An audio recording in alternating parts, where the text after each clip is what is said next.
Euzubillahimineşşeytanirracim. Bismillahirrahmanirrahim. Elhamdülillahi Rabbil alemin. Ve salatu ve selamu ala Resulina Muhammeden emin. Ve ala alihi ve ashabihi ve barik ve sellim ecmain. Rabbi şrahli sadri ve yessirli emri ve ahlul ukdeten min lisani yefkahu kavli. Rabbi zidni ilmen ve fehmen ve elhiqni bis salihin. Esselamu aleyküm ve rahmetullahi ve berekatuhu değerli kardeşlerim. Her biriniz hoş gelmişsiniz. Allah Azze ve Celle gəlişinizi və dönüşünüzü xeyirli, bərəkətli etsin. Amin. Gəliş səbəbimiz şübhəsiz ki, Rəbbimizin rızasıdır. Şübhəsiz ki, burada əldə etmiş olduğumuz faydanı həyatımıza yansıtmaqdır. Allah həmd olsun, həyatımızın hər bir sahəsində qardaşlığımızı bir-birimizə göstərməyə çalışırıq. Və hər bir sahədə bir-birimizdən yaxınlığımız və yaxınlığımızın səbəbi olan Allahın rızası var. Və əsasən də o rızanı içimizdə daima qoruyub saxlamaqdan və beləsi fitnəli dönəmdə bir-birimizə daha yaxın ola bilməkdən ötürü qarşımızdakı insandan, yəni bizlərə müsəlman olaraq təqdim edilən, bizlərə sizlərdən birisi olaraq təqdim edən insanları daha yaxşı tanımalıyıq. Daha yaxşı tanımalıyıq ki, ümumiyyətlə qarşı tərəf, yəni rəftar edəcəyimiz tərəfi kim olduğunu və hansı rəngə sahib olduğunu bilək. Və buna əsasən rəiyyətindən olduğumuz, əsasən üzərimizdə səlahiyyət sahibi olan, əsasən üzərimizdə söz sahibi olan kimsələrin kollektivində və yaxud da cəmaatında olduğumuzu düşünərək bu məsələyə daha ciddi yanaşmalıyıq. Çünki bilirik ki, Peyğəmbər sallallahu aleyhi ve sellem buyurur ki, hətta başınıza qara dərili həvəşli belə gəlsə ona itaət edin.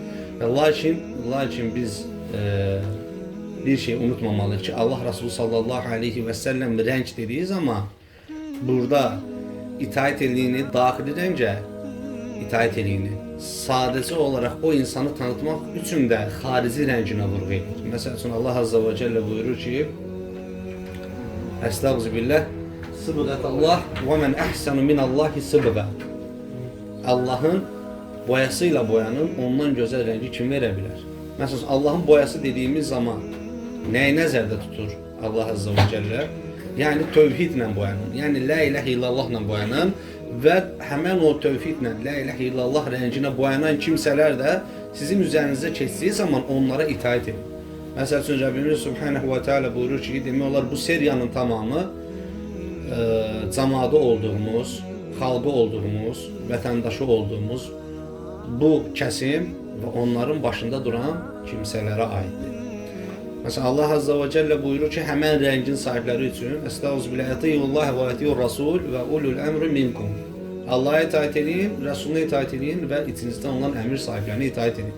Baxın qardaşlar, bir şeyi bilməliyik. İçinizdə olan, bizim içimizdə yaşayandımı, yoxsa rəngi bizim rəngimizlə eyni olandımı? Buna artıq müfəssirlər və mütəfəkkirlər belə yanaşırlar ki, burada içinizdən olan, yəni sizinlə bərabər, yəni rükü edənlərlə bərabər rükü eləyən, səcdə edənlərlə bərabər səcdə eləyən kimsələrə vurğu eləyir Nəbi sallallahu aleyhi ve sellem. Baxın, hətta bu mövzumuzda bir hədislə rastlaşdığım dərsi hazırladığım zaman belə deyək, gəlmişkən məsəl üçün dərsiz iş eləyək. Məsələn, Nəbi sallallahu aleyhi ve sellem buyurur ki, Əf Məlik radiyallahu anhu teala'dan rivayet olunur. Deyir, Allah'ın Resulü aleyhissalatu vesselam'dan belə eşitdim. Dövlət başçılarınızın ən xeyirlisi sizi sevən və sizin tərəfinizdən sevilən, sizə dua edən və sizin duanızı alanlardır. Dövlət rəhbərlərinizin ən pisi sizi sevməyən, sizin də onu sevmədiyiniz, sizə lənət edən, sizin də lənət etdiyiniz kəslərdir. Bu zaman deyir, Resulullah sallallahu aleyhi ve sellem'e deyir, sual verdik. Dedi ki, ya Resulullah, onlara qarşı gələkmi? Yəni bir etirazımız olanda, bir çıxışımız olanda, bir rəddiyəmiz olanda onlara bildirəkmi? Bunu bəyan edəkmi? Nəbi sallallahu aleyhi ve sellem buyurdu ki, aranızda namaz qıldıqları müddətdə yox. Baxın qardaşlar, çox önəmli bir vurğudur, çox həssas bir yerə toxunur. Nəbi sallallahu aleyhi ve sellem buyurur ki, aranızda namaz qıldıqları müddətdə yox. Bugün ümumiyyətlə İslam coğrafiyasında neçə dənə rəhbər, neçə dənə başçı xalqı ilə bərabər namaz qılır. Yoxsa biz deyə bilərik ki, hə, falan kəsi falan yerdə namaz qılan gördük, falan ziyarətdə, Məsələn, anlaşıldımı nə demək istəyirəm? Onsuz da həccə kimsə gedəndə, ümrəyə kimsə gedəndə namaz qılır. İstəyir göstəriş üçün, istəyir içindən gəlir, onu aləmlərin Rəbbi olan Allahdan qeyrisi bilməz. Sadəcə Allah Resulü sallallahu aleyhi və səlləmin burada vurğuladığı aranızda namaz qıldıqları müddətcə. Bu nə deməkdir? İnsan müsəlman olduğunun fərqinə varmalıdır. Cümləyə getməli olduğunun, hətta başsızdısa qıldırmalı olduğunun fərqinə varmalıdır və bu feili icra eləməlidir. Artıq onun qəlbini orada emmez. Lakin görsənmədiyi təqdirdə istəyir vaxt namazlarında və yaxud da belə deyək, can təhlükəsi dövr sürdüyündən dolayı yalnız qorunaqlı halda cümə namazlarında görünmədiyindən dolayı artıq biz bunu bir dəfə, iki dəfə, üç dəfə hardasa namaz qılan görmüşüksə, onun üzərindən buna müamilə eləyə bilmərik alimlərdir. Yəni o bizim rüküə edənlərlə bərabər rüküə eləyib, səcdə edənlərlə bərabər səcdə etməlidir ki, burada Əf bin Malikdən rivayət olunan həmən hədis o kimsənin üzərinə olsun ki, dövlət başçılarınızın ən xeyirlisi sizi sevən, yəni ən xeyirlisi belə ola bilər ancaq. Bizi sevdiyi və bizim tərəfimizdən sevilən, bizə dua eləyən və bizim tərəfimizdən dua alan, özümüzü göstərmək üçün ona deyə bilərik, rahiməhullah, hafizəhullah, belə bir şeydən bəhs eləmir. Allah Resulü münafiqlikdən bəhs eləmir. Allah Resulü səmimiyyətdən bəhs edir. Dua etdiyiniz və ondan dua aldığınız. Yəni burada birbaşa müraciət və muhattab durumu var. Yəni müraciət edirsən və cavab alırsan. Anlaşıldı mı? Və deyir, sizi sevən sizin də sevdiyiniz. Yəni bugün belə deyək, keyfiyyət verdiyimiz bir tərəzinin sağ gözünə və sol gözünə Allah Resulü Aleyhisselatü Vesselam'ın gətirmiş olduğu bu aksiyomanı qoysaq, biz görərik ki, həqiqətən də vaqiyə etibarı ilə biz o vəziyyətdə deyilik. Yəni bir-birimizi aldatmağa, belə deyək, müsəlmanlara qarşı dilimizi kəskin eləyib də, sadəcə olaraq İslam mənsubu olduğunu söyləyən, hətta tənəzzül edib elə söyləməyən kimsələrə qarşı isə lazımından artıq şəkildə taviz verməyək. Allahdan qorxaq bundan dolayı. Və qardaşlar, İmam Rahmetullahi Aleyh, yəni İmam Nəvəvidən bəhs edir burada. Bizə bugün zəncirin halqalarından bir halqa olan və həqiqətən də böyük bir halqa olan qarşı tərəfi tanımaq dedik biz buna. Çünki niyə görə? Biz onların səlahiyyəti altındayıq, rəiyyətindəyik. Və onlar bunun məsuliyyətinin fərqindədirlər, yoxsa yox. Əgər İslamın mənsubu olsaydılar bilərdilər. Bilərdilər ki, Nəbi sallallahu aleyhi ve sellem buyurur ki, kullukum ra'in, kullukum məs'ulun, hər biriniz çobansınız və hər biriniz öz rəiyyətindən məsulsunuz. Çünki onlar sizi cənnətə və yaxud da onlar sizi cəhənnəmə apara bilər. Anlaşıldı mı? Bunlar İslam mənsubu olsaydı bunları bilərdi və ən azından Ömər radiyallahu anhu teala kimi həsrin üzərində yatıb, Allah Resulü aleyhissalatu vesselam kimi torpağın üzərində yatıb, öz belə deyək, rahatlarını, öz komfortlarını düşünməyib, xalqını düşündüyü kimi bir şəxsiyyət olsun demirik. Yəni hər bir şeyləri özlərinin olsun. Lakin ən azından bir yaxda hədisdə dediyimiz kimi sevilən olsunlar. Sevilən birisi olmaqdan ötürü də sevmək lazımdır. Və imamın bugün bizlərə təqdim etmiş olduğu dərs ədalətli dövlət başçısıdır. Mövzunun adı. Allah Azze ve Celle ayet-i cellede buyurur ki, Estağfirullah, İnna Allahe ya'muru bil adli vel ihsan. Sadakallahu. Rabbimiz buyurur ki, Allah ədalətli olmağı və yaxşılıq etməyi əmr edir. Ədalətli olmağı, İnna Allahe ya'muru bil adli. Allah deyir, şübhəsiz Allah ədalətli olmağı vel ihsan və yaxşılıq etməyi əmr edir. Ədalətli olmaq nədir? Ədalətli olmaq sənin yaşadığın cəmiyyətdə üst təbəqə və yaxud da alt təbəqə deyilən bir şey olmamalı. Anlaşıldı mı? Bu dövlət nəzəriyyəsindən insana verilən dəyərdir. Ola bilər birisi bir yerdən gəlsin, mühacir olsun, onun o ölkədə formalaşmağı çətin olsun. Lakin İslam kəlməsinin altındadırsa, İxlas kəlməsinin üzərindədirsə, bu insana həmən dövlətin beytulmalından, yəni miskinlərə, haqlı olan kəslərin öz haqlarını çatdırma adına bir şeylər edilməlidir. Onsuz da Nəbi sallallahu aleyhi və səlləmin vaxtında da tazir kimsələr var idi və yaxud da tənbəlliyi səbəbilə kasıb olan kimsələr vardı. Biz demirik ki, kimsə işləməsin, ona dövlət baxsın. Elə bir şey yoxdur. Lakin ədalət deyə bir anlayış, bir məfhum varsa onun bölünməsi şübhəsiz ki, bir başçının və onun səlahiyyəti altında olan işçilərin, yəni bu məmur təbəqənin nəyində olmalıdır? Məmur təbəqənin əsas mərkəzli məsələsi olmalıdır ki, Allah Azze ve Celle deyir ki, İnna Allah ya'mur bil adl. Allah ədalətli olmağı əmr edir.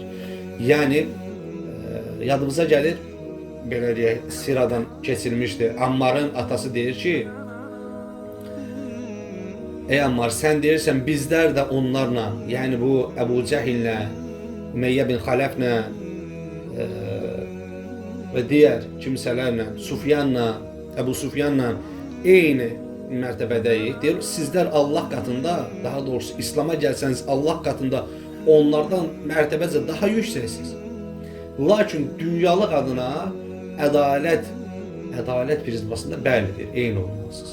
Çünki Allah Azze ve Celle'nin muradı budur. Allah Azze ve Celle'nin istəyi budur.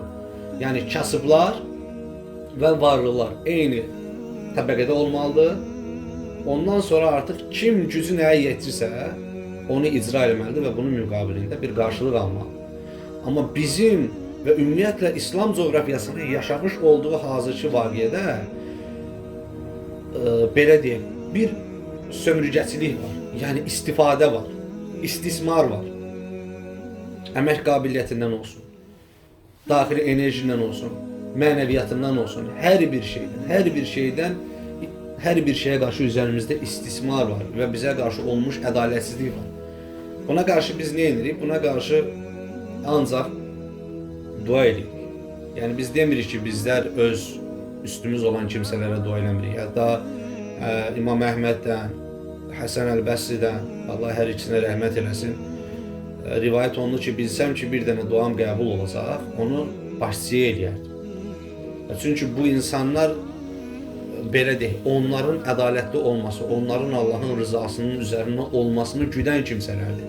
Ki, daima istəyiblər ki, onlar ədalətli bir kimsə olsunlar, sevilən, sevən, dua alan, dua edən bir kimsələr olsunlar. Və bunu bəyan ediblər bu dualarında. Bir-iki nəfərin bildiyi bir şey deyil bu. Bunu ümmət bilir ki, İmam Əhmədin sözüdür bu. Ki, bilsən bir dənə duam qəbul olacaq Allah qatında, onu da başçıya eləyərdi. Ona görə bizlər də dua edirik ki, Allah hidayət versin. Allah hidayət eləsin. Allah Azze ve Celle, Allah Resulü sallallahu aleyhi ve sellemin burada qeyd etmiş olduğu ləfz-i mübindəki kimi sevilən və sevən tərəf olmağı nəsib eləsin. Dua alan, dua edən tərəf olmağı nəsib eləsin. Aramızda namaz qılan, ondan sonra xalqla maraqlanan kimsələrdən olmağı nəsib eləsin. Biz bundan ancaq iftixar hissi keçirdə bilərik. Vallahi, çünki bir xalqa ədalət gəlsə, o xalqa rəfah gələr. Yəni rahatlıq gələr. Bir xalqın içində, bir millətin içində ədalət yoxdursa, orada rifah aramağa, yəni axtarmağa ehtiyac yoxdur. Yəni. Çünki boş bir axtarışdır bu. Ədalətin olmadığı yerdə rahatlıq olmaz. Rahatlıq nədir? Rahatlıq bir-iki nəfərin gedib divanda söykənib, hazır biznesindən gəlmiş olduğu pulu hesaplaması deyil. Rahatlıq ümumiyyətlə kimin ağzını axtardığın zaman məyus bir sifətlə yox, həqiqətən də təbəssümlü, gülərüz bir sifətlə Allaha həmd olsun.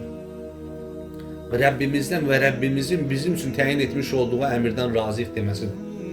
Ama bu gün qardaşlar razı olmadıkları insana qarşı ifrat içindədir, təfrika içindədir. Nə edirlər? Ay qarşı çıxmaq olmaz, ay xuruc eləmək olmaz. Bizlər onsuz da əlimizə qara bayraq alıb meydanlara tökülmürük. Sadəcə olaraq Allahdan qorxmaq lazımdır. Allahdan qorxu dediyimiz zaman həqiqətən Nəbi sallallahu aleyhi və səlləmin belə bir gözəl sözü adamı xatirinə düşür. Deyir ki, səhərə qədər deyir, yata bilməyib. Zövcəsi də, ey Allahın Rasulü, səni uyutmayan, yəni səni yatırtmayan, ey Allahın Rasulü deyir. Ayşə anamız deyir, Hafsa anamız deyir, analarımızdan birisi deyir. Allah hər ikisindən də razı olsun. Deyir, ey Allahın Rasulü deyir, səni yatırtmayan nə idi deyir, səni narahat edən nə idi?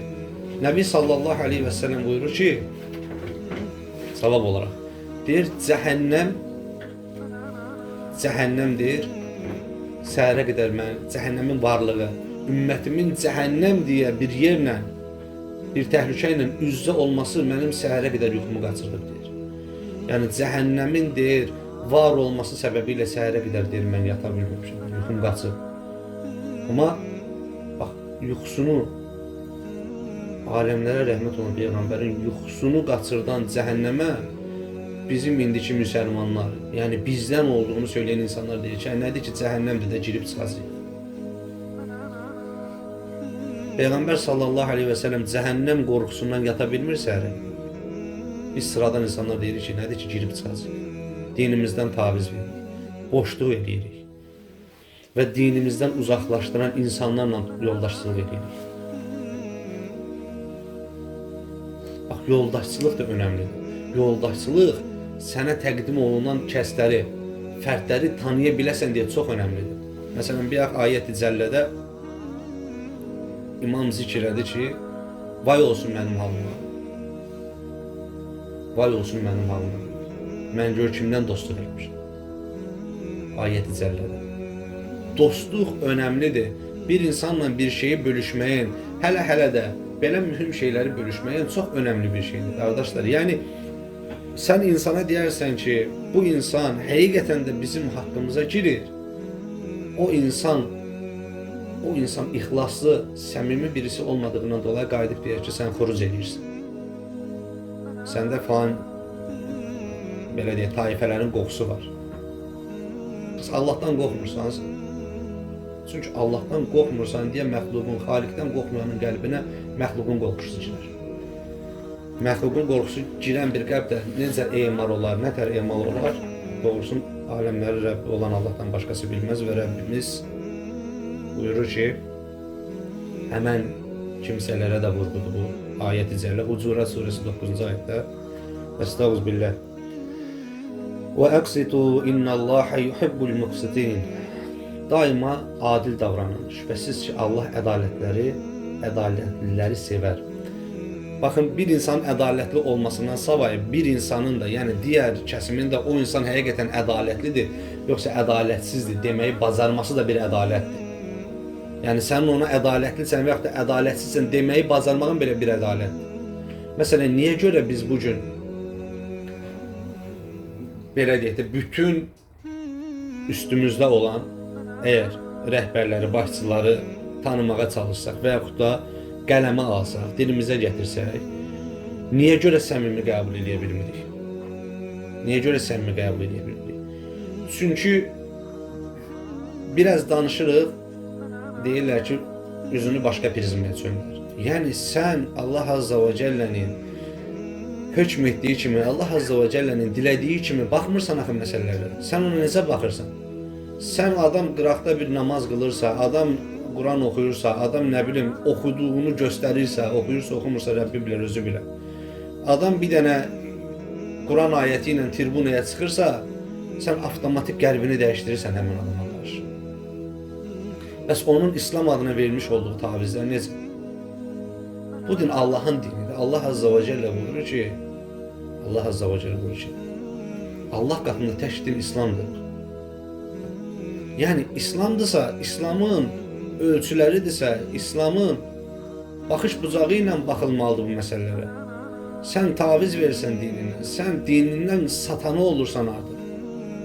Sənin dədələrin, sənin əcdadların, digər müsəlman ümmətləri səndən öncə bizim sələfimiz olan kimsələr belə olmayıblar.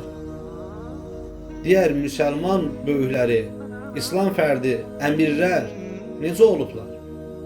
Getdikləri yerlərdə düzdür o izzət yoxdur bizdə olmağına. Düzdür desən deyəcəklər tək başına buraxılmışıq. Tək başına buraxılmağın səbəbi də bu xalqı özündən, sən özünü də onlardan görməməkdir də onsuz da. Necə olur ki, torpağın üstündə yatan Öməri başqa bir yerin canişini gəlir. Deyir, dünyanı lərziyə salan əmir budur. Torpağın üstündə haldan keçib orada da yatır.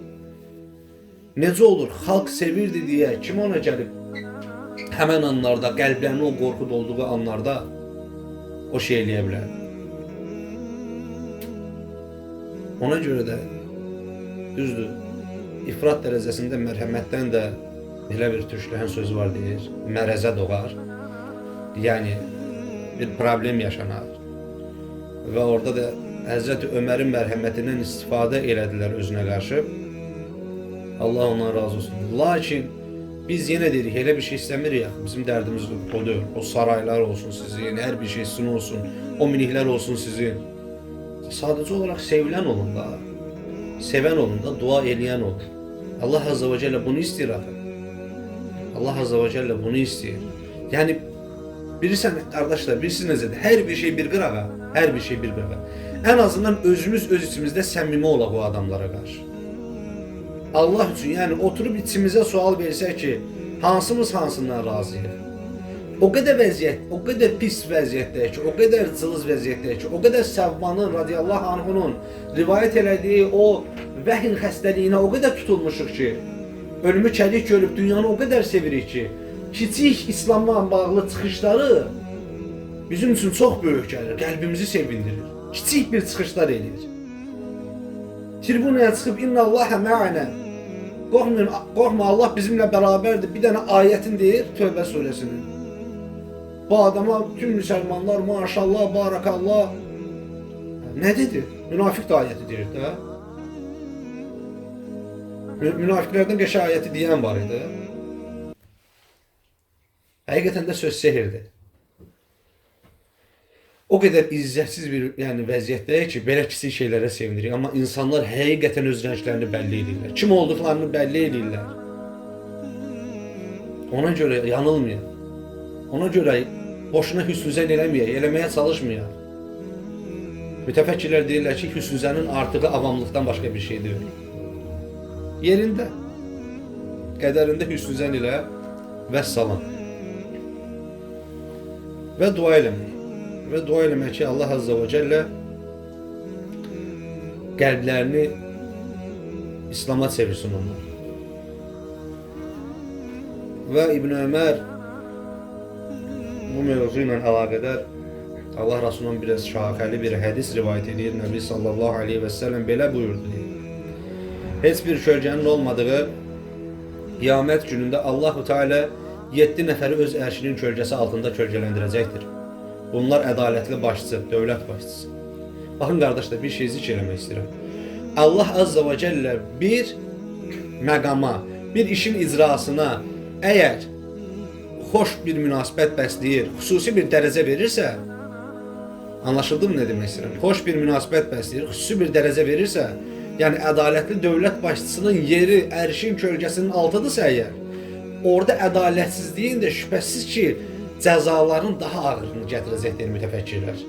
Yəni bir işin icrası, kamil formada icra edilməsi Allah Azze ve Celle'nin qatında ehsana layiqdirsə, onun icrasındakı naqislik və yaxud da icrasının ədalət baxımından tərk edilməsi Allah qatında cəzaların ən ağırlarından birisinə bərabərdir buyurur mütəfəkkirlərimiz.